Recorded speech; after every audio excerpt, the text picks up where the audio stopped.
Hello again and welcome to Lap of the World. I'm Richard, and please excuse any ambient noises you may hear. It's thunderstorm season in Tennessee, so I'm back in the garage. Today we're back answering another subscriber question of sorts. After the Atlanta Motorsports Park video went live, an actual subscriber, one of you guys, actually stopped me at a Cars and Coffee event and asked in so many words, "How do I track day?" And I thought to myself, wow, that's a video I should do. So I then promptly went and made a video about all of the excuses I've heard for not doing a track day. Now I feel kind of bad and would like to make amends.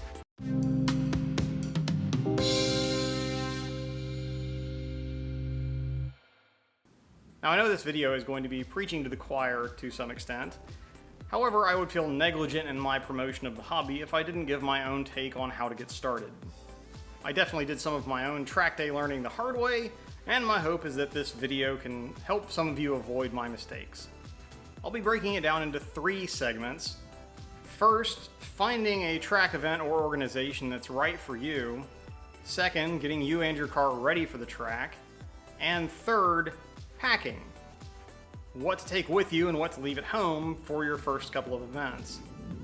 Now, before we dive in, some quick verbal fine print.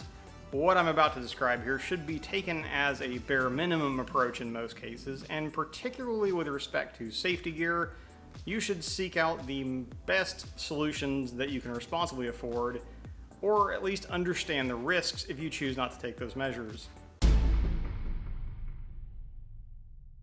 Now with that out of the way, let's jump into finding the right event or track day organization for you. Now you'll note the first step here was not getting you and your car ready. That's because the event or organization that you choose to drive with can impact what's needed of you and your car in order to be allowed on the track. Now, finding events and organizations is actually pretty easy and can be accomplished in a number of different ways depending on your particular location. You can jump on Motorsports Reg or another event aggregator and search by zip code or date range. You can check the event schedule at your local track if you're lucky enough to have one nearby. Or you could spend some time Googling or going to any number of track day provider sites. Chin Motorsports, Jzilla Track Days, Performance Driving Experience, the various car brand specific clubs, Porsche and BMW clubs for example, and of course NASA and SCCA, to name a few that I've run with personally, all publish schedules online as well as beginner reference guides. If it is indeed your first time out, I strongly recommend finding an event with instruction available. As confident as you may be autocrossing or on your favorite back road, track driving is its own nuanced discipline, and having a good instructor in your first few events can be the difference between leaving the track frustrated and leaving the track having already signed up for your next event. Beyond having available instruction, the choice of club or organization that you drive with will largely be a matter of taste, although there are some specific goals you may want to keep in mind when making your choice. If you're beginning to do track days with the eventual goal of doing wheel-to-wheel racing or time trial competitions, you may want to consider something like the NASA HPDE ladder or SCCA's equivalent, as both of those provide defined routes of progression towards competition qualification. That's not something that's necessarily available through more socially oriented track day providers. Otherwise, just ask around or drive with different organizations for your first few events and just continue using the ones you enjoy. Now, to step 2, getting you and your car ready for your event. First, look at your car.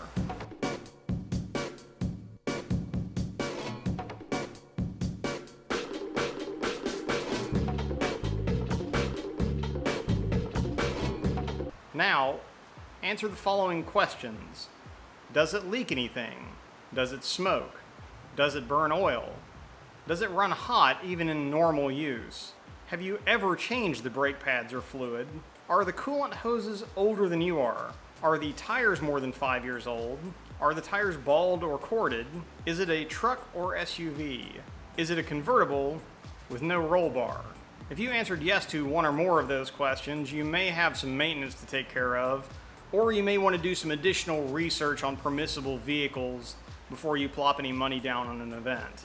Now, if your car is well maintained and it's not a truck or convertible, we're probably safe moving on to a little bit more specific preparation. Getting your otherwise solid vehicle ready for a track day is fairly simple, but does involve some key points. Assuming you answered no to all of those previous questions, I'll be able to boil this down to, I think, 3 main recommendations. My first recommendation would be, especially if this is your first event, you want to start the process of preparing for it a month in advance, 2 to 3 weeks at a minimum. That way, if anything unforeseen does come up, you're not having to mash the panic button in order to get it fixed in time, having already paid for an event. Second, get a track tech inspection. Even if it's not required by your organization, it's a good idea, especially your first few times out. If the organization you're considering doesn't provide its own tech form, you can probably find one on the internet for your car. Some of the best ones actually come from the car make specific club website. I know the Porsche Club checklist is particularly specific and catches several vehicle or model specific nuances that might be missed in a more general list. Have the inspection done 2 to 3 weeks in advance for reasons already mentioned, and have it done at a shop that's familiar with motorsports. So this may or may not be your dealership or the shop that you would use for normal maintenance. Lastly, read the information that you receive from the club or organization very carefully, paying note to any specific requirements for the organization or the track that may apply to you or your car. And don't be shy about asking questions. Story time. When I signed up for my first event, which was back in 2006, it was a car guys school at the Shenandoah circuit of Summit Point Motorsports Park. I waited until the Monday before I was supposed to leave to bleed my brakes.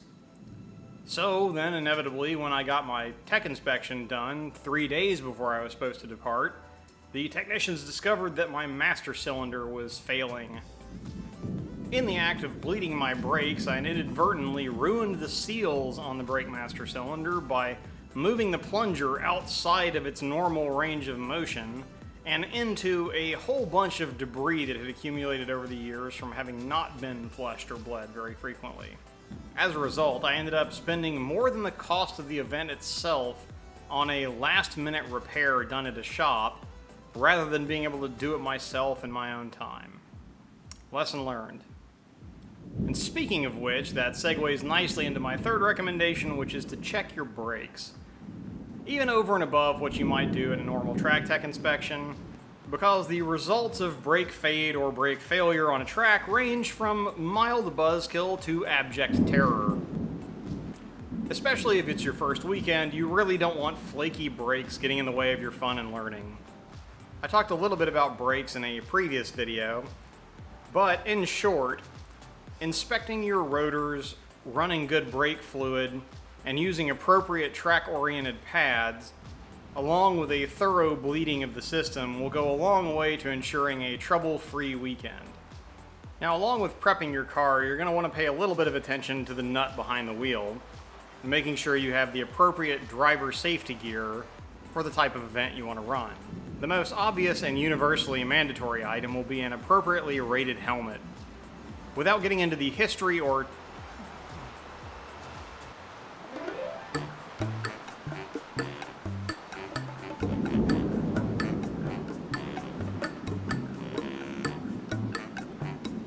and several hours later, we're back.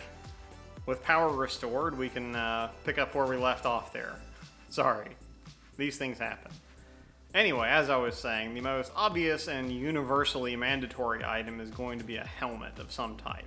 Without getting into the history and technical definition too much, what you're looking for right now is probably going to be a Snell SA 2015 rated helmet. That rating will be good for most purposes until around 2025. The SA rating is as opposed to an M rated or DOT rated motorcycle helmet. The SA rated helmets are designed specifically for use in automobiles, and among other things are subject to a fire rating, which the M helmets typically are not. Because, well, let's be honest, it's difficult to get trapped inside a burning motorcycle. Now, beyond a helmet, you're going to want to consult the rules and regulations for the organization you're going to drive with, as well as the track you plan to visit. Typically, in addition to a helmet, there will be a dress code of some sort, which could range from, at a minimum, long pants and a long sleeve shirt, to potentially requiring the use of a legitimate fire suit. When choosing your attire, if you have access to a driving suit, you should wear it. If you don't, or if you're not prepared to make that investment and you're looking at normal clothes, you should choose natural fibers. Synthetics such as rayon and polyester have a tendency to melt and graft to your skin when set aflame, so those should be avoided if possible. Aside from that, do your research, talk to experts, and take responsibility for your own safety. So now we've found an event we want to do, we have our car ready, and we have all the necessary driver safety equipment. So the next thing you need to be concerned about is what to pack. First, some items you should generally always bring with you to the track. First and foremost, you'll want to make sure you have your registration papers and any applicable tech forms already filled out and with you when you arrive at the track. This will avoid any unnecessary hassle with check-in and tech checkout. You should bring at least enough tools with you to change tires and swap brake pads. So things like a jack stand, torque wrench, basic wrenches and sockets, and a tire gauge is another good item to have. You'll also want to bring extra oil, spare brake fluid, as well as some spare brake pads if you have access to them. Bear in mind that even if your car doesn't use any oil around town, it may at the track. Your brake fluid level will also drop as you wear through your pads, and that's normal, but it will need to be topped off periodically. The extra brake pads, they don't have to be track pads, they just need to be able to get you home. Even some half-worn takeoffs can be the difference between calling a bunch of parts stores in a panic and leisurely swapping pads to get you back to your house. Last but not least, you should bring some water, or your favorite sports drink. That's right, the extra fluids are not just for your car. High-performance driving is hard work, especially in hot weather, and keeping hydrated will keep you at peak performance and concentration. I've seen significantly more medical emergencies at the track that were due to dehydration or heat exhaustion than I have injuries from wrecks, so keep that in mind and stay hydrated. Now, for a couple of things you'll want to leave at home for your first event, or potentially any event. First, and this is most applicable to new drivers, but leave those timing apps and devices in the garage. Showing up to your first event and trying to set as fast of a lap time as you can as a novice driver is a bit like picking up a chef's knife for the first time and trying to julienne an onion as fast as you can, having never cooked before. Neither is a good idea, and in both cases you're lucky if you come out with just a scratch. Now, if you want to have lap times for reference for later, stick a camera in the car and then just use a stopwatch later, or use timestamps on the video. The main thing you want to avoid is having a timer displayed where you can see it while you're driving and trying to learn the track. That's just a temptation that neither you nor your instructor really need or want to have.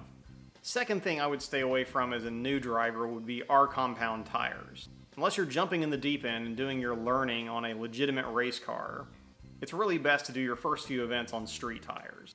These super sticky DOT tires are tons of fun, but they can also mask bad driving habits behind artificially quick lap times, and they tend to give significantly less warning before going from stuck to unstuck. The last and maybe the most important thing to leave behind when you come to your first track event is your ego. Nobody here cares how fast you can take that one on-ramp or how much money you've spent on your car. It also doesn't matter how many hours or laps you've turned on iRacing, Forza, or Gran Turismo. You'll still have a lot to learn if you've never turned a lap on a track in reality, with actual G-load and sensory input from real car vibrations and noises. As with anything you want to learn and get good at, the sooner you come to terms with the scope of what you don't know, the quicker you'll start to be able to fill in the blanks.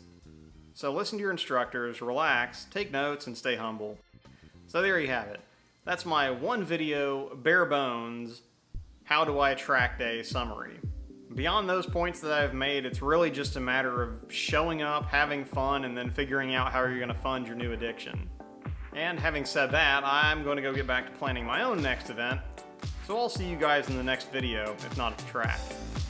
I'm Richard, and this is Lap of the World.